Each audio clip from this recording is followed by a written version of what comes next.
नमस्कार दोस्तों, एक बार फिर आप लोगों का स्वागत और अभिनंदन करते हैं अपने YouTube channel study with DK Dilip पर। आज हम लोग चर्चा करेंगे प्रारंभिक शिक्षा के नवीन प्रयास में DLED सेकंड सेमेस्टर का सेकंड पेपर है, जिसमें आज हम लोग चर्चा करेंगे प्रारंभिक शिक्षा के सार्वभौमिकरण के लिए जो संवैधानिक प्रावधान किए गए थे, जो संवैधानिक उल्लेख किया गया है, जो उसकी और प्रतिबद्धताएं हैं, उसके बारे में चर्चा करेंगे कि प्राथमिक शिक्षा के सार्वभौमिकरण के लिए क्या क्या बातें की गई, चाहे वह आज़ादी के पहले हों या आज़ादी के बाद हों, और वर्तमान समय में जो भी संवैधानिक प्रावधान किए गए हैं उसके बारे में भी चर्चा करेंगे। तो पहले हम थोड़ी सी चर्चा इसके इतिहास में जा कर के या इसके पृष्ठभूमि जो थी प्रारंभिक शिक्षा की, उसके बारे में चर्चा कर लेते हैं कि क्या प्राथमिक शिक्षा के लिए कौन कौन से ऐसे प्रस्ताव सुझाव जो है पेश किए गए आज़ादी के पहले। उसी संदर्भ में हम लोग थोड़ी सी चर्चा करेंगे कि वैश्विक स्तर पर प्राथमिक शिक्षा को अनिवार्य रूप से करने के लिए किन किन देशों में क्या क्या कब किया गया। तो देखते हैं कि प्राथमिक शिक्षा को अगर हम समझें कि प्राथमिक शिक्षा वास्तव में है क्या, तो प्राथमिक शिक्षा स्कूली शिक्षा अगर कहें तो हम उसे औपचारिक शिक्षा के दृष्टिकोण से यह शिक्षा की एक प्रथम श्रेणी माना जाता है, जो साधारणतया 6 वर्ष से प्रारंभ होती है और 14 वर्ष तक चलती है। इसी संदर्भ में कोठारी आयोग या शिक्षा आयोग ने भी 1964-66 में कहा था कि कक्षा 1 से 5 तक निम्न प्राथमिक शिक्षा और कक्षा 6 से 8 तक उच्च प्राथमिक शिक्षा है। और इसी में अगर हम अनिवार्य प्राथमिक शिक्षा का विचार देखें तो कहीं न कहीं मानवतावादी या प्रजातांत्रिक शासन व्यवस्था की एक अमूल्य देन है, जो मानव अधिकारों को सुनिश्चित करने और उन प्रजातांत्रिक मूल्यों आदर्शों को प्रभावी ढंग से चलाने के लिए आवश्यक है। और विश्व में अगर देखा जाए तो प्राथमिक शिक्षा एक प्रथम जो है अवधारणा है, प्राथमिक अवधारणा है, क्योंकि इसके बिना आधार जो है मजबूत नहीं होगा, और यदि आधार मजबूत नहीं है तो बच्चों का या व्यक्तियों का व्यक्तित्व जो है सर्वांगीण विकास की तरफ नहीं जाएगा। तो इस नाते प्राथमिक शिक्षा के क्षेत्र में लगातार प्रयास किए गए और सभी नागरिकों को अनिवार्य प्राथमिक शिक्षा देने का जो है कार्य किया गया। और इसी संदर्भ में वैश्विक स्तर पर 19वीं शताब्दी में सर्वप्रथम पश्चिमी देशों के ने जो है प्रारंभ किया। इसके साथ साथ में अगर हम देशों के रूप में देखें तो 1842 ईस्वी में स्वीडन देश ने सर्वप्रथम अपने यहाँ अनिवार्य प्राथमिक शिक्षा देने की बात की थी। इसके बाद अमेरिका, नॉर्वे, इंग्लैंड, हंगरी, पुर्तगाल, स्विट्ज़रलैंड इत्यादि देशों में भी इस क्षेत्र में कार्य किया गया अनिवार्य प्राथमिक शिक्षा को लेकर के। जहाँ तक भारत का प्रश्न है तो भारत के संदर्भ में काफ़ी समय तक जो है विदेशियों का शासन रहा, और इन विदेशियों के शासन के चलते प्राथमिक शिक्षा को लेकर के कुछ विकास कार्य नहीं हो पाया। लेकिन कुछ फिर भी जो है भारतीय शिक्षाविदों, विदेशी शिक्षाविदों ने इस क्षेत्र में अपना अमूल्य योगदान दिया था। तो इसी संदर्भ में हम देखते हैं कि सर्वप्रथम दादा भाई नौरोजी ने 1882 ईस्वी में हंटर आयोग या भारतीय शिक्षा आयोग के सामने प्राथमिक शिक्षा को अनिवार्य एवं निःशुल्क बनाने की मांग रखी थी। लेकिन दादा भाई नौरोजी के जो मांग थी अनिवार्य प्राथमिक शिक्षा को इस आयोग में अस्वीकार कर दिया गया, या इस मांग को जो है शासन द्वारा अस्वीकार कर दिया गया, स्वीकार नहीं किया गया। और प्राथमिक शिक्षा को अनिवार्य बनाने के संदर्भ में दिशा में एक जो है प्रथम बार आंशिक रूप से सफल प्रयास सर इब्राहिम रहमतुल्लाह के द्वारा और सर चिमन लाल सीतलवाड़ के द्वारा किया गया। और इसी के फलस्वरूप रहमतुल्लाह और सीतलवाड़ के प्रयासों से सरकार ने, जो बम्बई में सरकार थी, 1906 में प्राथमिक शिक्षा की अनिवार्यता पर विचार करने के लिए एक समिति का गठन किया। और इस समिति ने भी अनिवार्यता के पक्ष में जो है विरोध किया कि अनिवार्यता प्राथमिक शिक्षा को नहीं दी जाएगी। अर्थात इस समिति के द्वारा भी अनिवार्यता के पक्ष में नहीं था, तो यह भी जो है असफल रहा। इसके बाद अगर हम बड़ौदा के राजा महाराजा जो थे सियाजीराव गायकवाड़, इन्होंने भी सन 1893 में प्रयोगात्मक रूप से या एक प्रयोग के रूप में जो है अपने तालुका अमरेली में जो है शुरू किया। और बाद में 1906 में अपने संपूर्ण रियासत में इसे अनिवार्य प्राथमिक शिक्षा की व्यवस्था की थी। तो इसके चलते जो है कहीं न कहीं प्रशासनिक व्यवस्था में एक संदेश गया, एक शासन में संदेश गया कि प्राथमिक शिक्षा को अनिवार्य किया जाए। इसी क्रम में गोखले के द्वारा भी 1910 में इंपीरियल लेजिस्लेटिव काउंसिल में इस प्रस्ताव को प्रस्तुत किया गया, लेकिन यहाँ भी सफलता नहीं मिली, अर्थात ये प्रस्ताव पास नहीं हुआ।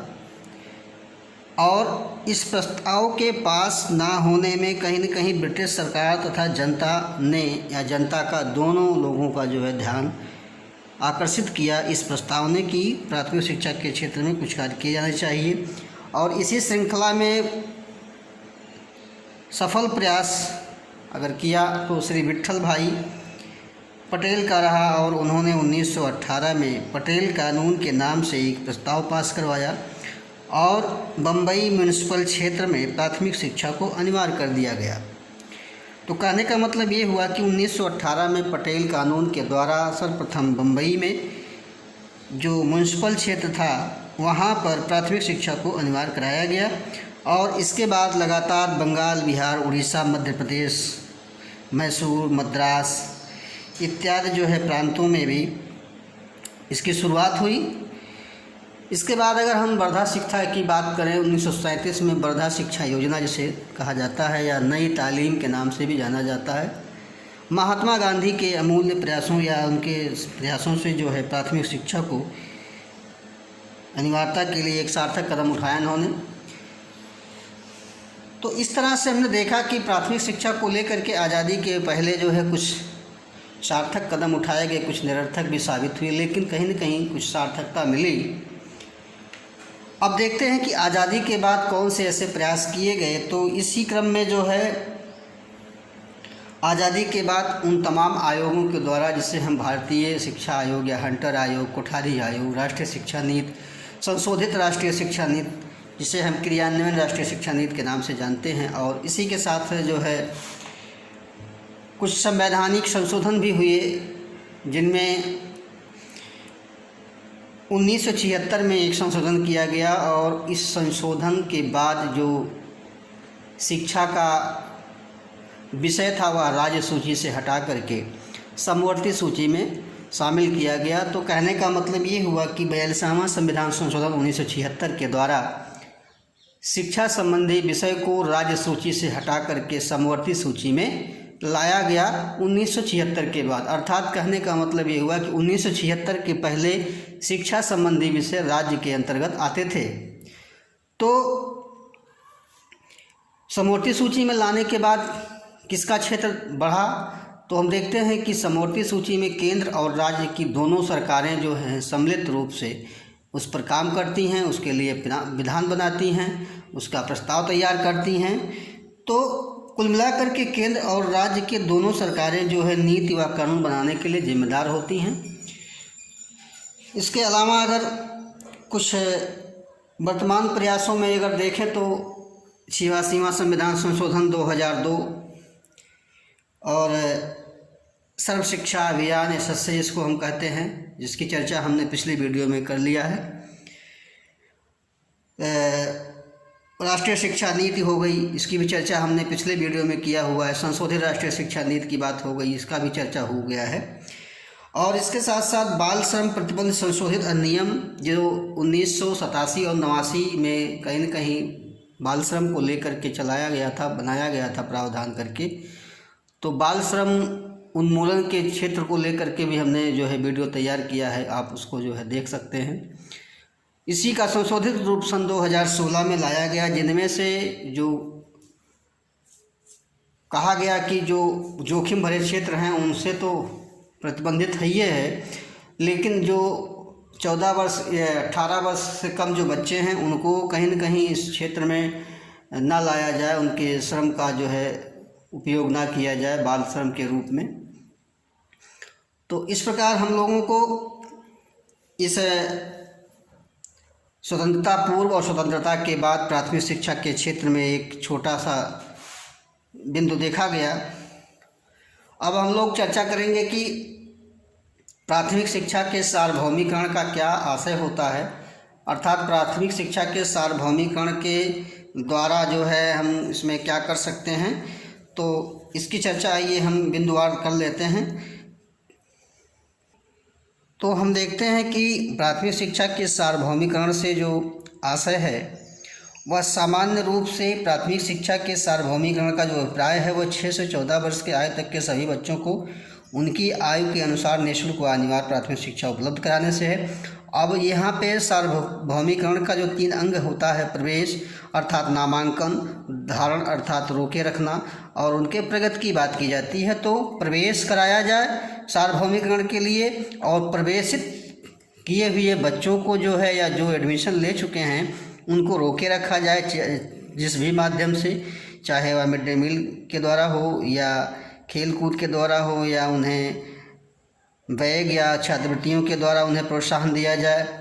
ड्रेस में प्रोत्साहन दिया जाए, ड्रेस वगैरह प्रदान करके। और इसके साथ साथ उनके सर्वांगीण विकास, उनके प्रगति को लेकर के, चाहे वह जो है उनके अचीवमेंट को लेकर के हो या उनके किसी कौशल को लेकर के हो। तो इस प्रकार से सार्वभौमिकरण के अंतर्गत जो है हम उन्हें नामांकन, धारण और उनके प्रगति को लेकर के इस क्षेत्र में कार्य करते हैं, तब जाकर कहीं जो है सार्वभौमिकरण का लक्ष्य पूरा हो सकता है। अब देखते हैं कि प्राथमिक शिक्षा के सार्वभौमिकरण की आवश्यकता क्यों महसूस की गई। तो मानव संसाधन का जो पूर्ण विकास है तथा संपूर्ण रूप से उसके उपभोग के लिए, अर्थात मानव संसाधन में जो भी भौतिक संसाधन है या मानवीय संसाधन जो भी हैं, चाहे वह स्कूली प्रबंधन हो या शैक्षिक प्रबंधन हो या शिक्षकों को लेकर के हो, टीचिंग लर्निंग मटेरियल को लेकर के हो, इन सारे संसाधनों का जो पूर्ण विकास हो उसको उपभोग कराने के लिए किया जाए। और दूसरा है कि लोकतांत्रिक नागरिकता विकास करने के लिए, अर्थात जो लोकतंत्र के अमूल्य धरोहर हैं या जो लोकतांत्रिक मूल्यों को हम अपने ऐतिहासिक संदर्भों में, संवैधानिक संदर्भों में पढ़ते हैं, चाहे वह सामाजिकता को लेकर के हो, समानता को लेकर के हो, राजनीतिक मूल्यों को लेकर के हो, आर्थिक मूल्य को न्याय को लेकर के हो। इस तरह से लोकतांत्रिक नागरिकता का विकास करने के लिए अपने देश के या राष्ट्र के प्रति जो है समर्पण या उनके प्रति जागरूकता फैलाने के लिए इस सार्वभौमिकरण की आवश्यकता महसूस की गई। साथ ही साथ अगला है कि वैश्विक प्रतिबद्धताएं व सतत विकास लक्ष्यों की प्राप्ति के लिए। वैश्विक प्रतिबद्धताएं का मतलब ये हुआ कि बाल अधिकार जो या बाल श्रम जो हमने कानून लाया गया, उसके जो रणनीतियाँ थीं, उसके जो प्रावधान थे उसको, और गरीबी उन्मूलन को या गरीबी को समाप्त करने के लिए इस प्राथमिक शिक्षा के सार्वभौमिकरण की ज़रूरत पड़ी। तो इस तरह से हमने देखा। और जो सतत विकास लक्ष्यों की प्राप्ति की बात की जा रही है, 17 सतत विकास लक्ष्यों की प्राप्ति के लिए जो है उल्लेख किया गया है, जिनमें से कहीं न कहीं शिक्षा को लेकर के भी इसमें कुछ पॉइंट को रखा गया है कि शिक्षा का भी सतत विकास किया जाए। तो इस नाते प्राथमिक शिक्षा के सार्वभौमिकरण की आवश्यकता महसूस की गई। अब हम देखते हैं कि प्राथमिक शिक्षा या प्रारंभिक शिक्षा के सार्वभौमिकरण हेतु जो संवैधानिक प्रावधान या प्रतिबद्धताएं की गई थी उसमें कौन कौन सी ऐसी मुख्य बातें हैं, उसकी चर्चा कर लेते हैं। तो हम देखते हैं कि भारतीय संविधान में ऐसे अनेक महत्वपूर्ण अनुच्छेद व उपबंध हैं जिनका शिक्षा से प्रत्यक्ष और अप्रत्यक्ष रूप से संबंध है। तो भारतीय संविधान या हमारा जो भारतीय संविधान है एक बहुत बड़ा संविधान है, पूरे विश्व का सबसे बड़ा संविधान है। इसमें बहुत सारे अनुच्छेदों, संशोधनों या बहुत सारे अनुसूचियों के द्वारा जो है हमें जानकारी प्राप्त होती है। इसी में शैक्षिक उल्लेखों को या शैक्षिक संवैधानिक प्रावधानों को भी रखा गया है। और इसमें सर्वप्रथम हम देखते हैं कि संविधान का जो भाग 3 है, जिसमें हमें मौलिक अधिकारों के रूप में या मौलिक अधिकार के रूप में जाना जाता है भाग 3 को, इसमें अनुच्छेद 21 में एक नया अनुच्छेद जोड़ा गया 21 का, और यह जो है 86वां संविधान संशोधन 2002 के द्वारा जोड़ा गया था। और इसमें यह कहा गया कि बच्चों को निःशुल्क तथा अनिवार्य शिक्षा प्रदान करना मौलिक अधिकार में शामिल किया गया। तो इस 86वां संविधान संशोधन 2002 के द्वारा 21 का में 6 से 14 वर्ष के बच्चों को जो है अनिवार्य और निःशुल्क शिक्षा प्रदान करने की बात की गई। और इसके लिए RTE एक्ट एक लाया गया जो राइट टू एजुकेशन के नाम से जाना जाता है, और ये 4 अगस्त 2009 को जो है पारित किया गया। और कहीं न कहीं 27 अगस्त 2009 को भारत के राजपत्र में प्रकाशित हुआ। और इसके बाद यह 1 अप्रैल 2010 से शिक्षा का मौलिक अधिकार कानून लागू हो गया। तो जो शिक्षा का अधिकार अधिनियम है उसकी चर्चा हम अगले वीडियो में करेंगे, अध्यायवार क्या बातें शामिल की गई थी। यहाँ पर ऐसे थोड़ा सा हम लोग देख लेते हैं कि RTE एक्ट जो है 1 अप्रैल 2010 से लागू हुआ, जो शिक्षा का मौलिक अधिकार है। इसके बाद हम देखते हैं कि अनुच्छेद 29 के 2 में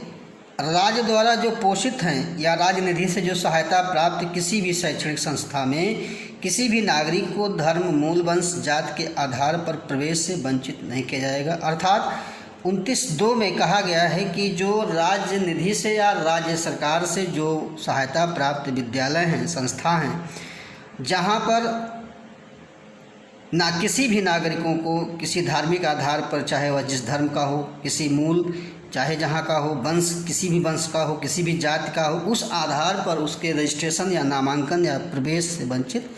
नहीं कराया जाएगा। तो हमने 29 के 2 में देखा कि सरकारी जो विद्यालय हैं, चाहे वह जो है राज्य द्वारा पोषित हों या राज्य निधि से जो द्वारा पोषित हों, तो उनमें हम प्रवेश से उसको वंचित नहीं कर सकते हैं। और ऐसे ही संस्थाओं को अपनी रुचि का शिक्षा संस्थान की स्थापना व प्रशासन का भी अधिकार होगा। तो अनुच्छेद 29 के 2 में कहा गया कि प्रवेश से वंचित नहीं कराया जाएगा, चाहे जिस जात धर्म का हो, और उन्हें ऐसे शैक्षणिक संस्थाओं की स्थापना का भी अधिकार होगा। और साथ ही साथ में अनुच्छेद 30 में भी कहा गया है कि अल्पसंख्यक वर्गों को भी अपनी शिक्षण संस्थाएं खोलने का और प्रशासन करने का अधिकार होगा। अर्थात जो अल्पसंख्यक वर्ग हैं उन्हें भी अनुच्छेद 30 के अंतर्गत संरक्षण प्रदान किया गया है कि वह अपने शिक्षण संस्थाएं, मैनेजमेंट जो भी है वह संभालने का कार्य कर सकते हैं, प्रवेश ले सकते हैं। इसके साथ साथ संविधान के भाग 4 में जो नीति निर्देशक तत्वों के रूप में हमें देखने को मिलता है कि नीति निर्देशक तत्व जो है राज्यों को निर्देश दिया गया है कि भारत जैसे राज्य के लिए, भारत देश के लिए जो है क्या क्या व्यवस्थाएं की जानी चाहिए। अर्थात यह नीति निर्देशक तत्व जो है राज्यों को निर्देश देता है कि जो है आपको राज्यों के नागरिकों के लिए ये कार्य करने हैं। तो उसी संदर्भ में जो है अनुच्छेद 45 के द्वारा कहा गया है कि राज्य इस संविधान के लागू होने के समय से 10 वर्ष की अवधि में सभी बच्चों के लिए जब तक वे 14 वर्ष की आयु पूरी नहीं कर लेंगे निःशुल्क व अनिवार्य शिक्षा प्रदान करने का प्रयास करेगा। अर्थात यह राज्यों को जिम्मेदारी दी गई है कि संविधान जब से लागू हो रहा है तब से लेकर के और 10 वर्ष की अवधि में सभी बच्चों के लिए निःशुल्क शिक्षा प्रदान करेगा जब तक वह 14 वर्ष की आयु को पूरा नहीं कर लेते हैं। तो यह राज्यों की जिम्मेदारी प्रदान की गई है अनुच्छेद 45 के अंतर्गत। इसके बाद अगर हम देखें तो भाग 4 का में जो मौलिक कर्तव्यों के रूप में हमें देखने को मिलता है, इसमें 51 का जो पार्ट है, इस 51 का के अंतर्गत हमें या जो हमारे अभिभावक हैं या जो संरक्षक हैं उनका भी दायित्व दिया गया है, उन्हें कर्तव्य सौंपा गया है संविधान के द्वारा कि वह अपने पाल्यों को या बच्चों को 6 से 14 वर्ष तक के आयु वर्ग के बच्चों को शिक्षा के अवसर उपलब्ध कराएगा। अर्थात कहने का मतलब यह है कि अभिभावकों का उत्तरदायित्व है इस मौलिक कर्तव्य के द्वारा जो 51 का के अंतर्गत कहा गया कि हर अभिभावक या संरक्षक का यह कर्तव्य होगा कि वह अपने पाल्यों अर्थात बच्चों को जो 6 से 14 वर्ष आयु के हैं उन्हें शिक्षा के अवसर उपलब्ध कराएं किसी भी हाल में। तो इस तरह से हमने देखा कि अनुच्छेद 29 का 2, अनुच्छेद 21 का, अनुच्छेद 45, अनुच्छेद 30, अनुच्छेद 51 का के द्वारा हमें जो है कुछ संवैधानिक प्रावधान देखने को मिलते हैं। इसके बाद हम देखते हैं कि प्राथमिक शिक्षा के लिए या प्रारंभिक शिक्षा के सार्वभौमिकरण के लिए जो विधिक प्रावधान किए गए हैं उनमें कौन कौन सी बातें हैं। तो हम देखते हैं कि शिक्षा का अधिकार अधिनियम 2009, इसकी चर्चा हम अगले वीडियो में करेंगे। उसके बाद है बाल अधिकार संरक्षण अधिनियम, जिसमें हम बाल अधिकार को लेकर के भी अगले वीडियो में चर्चा करेंगे। और बाल श्रम रोकथाम हेतु बाल श्रम प्रतिबंध एवं विनियमन अधिनियम 1986 व इसी का संशोधित अधिनियम 2016। बाल श्रम की हमने चर्चा जो है पिछले वीडियो में किया है, उसको आप प्लेलिस्ट में जा करके देख सकते हैं। इसके बाद है भारतीय कारखाना अधिनियम 1948, मोटर परिवहन कर्मकार अधिनियम 1961 और शिशु अधिनियम 1961। ये सारे वैधानिक या विधिक जो प्रावधान हैं ये प्रारंभिक शिक्षा के सार्वभौमिकरण में कहीं न कहीं सहायक हैं, जो प्राथमिक शिक्षा के 100% नामांकन धारण और उनके अव्यय अवरोधन को दूर करने के लिए कहीं न कहीं किए गए हैं, जो हमें प्रारंभिक शिक्षा के विकास में योगदान देते हैं।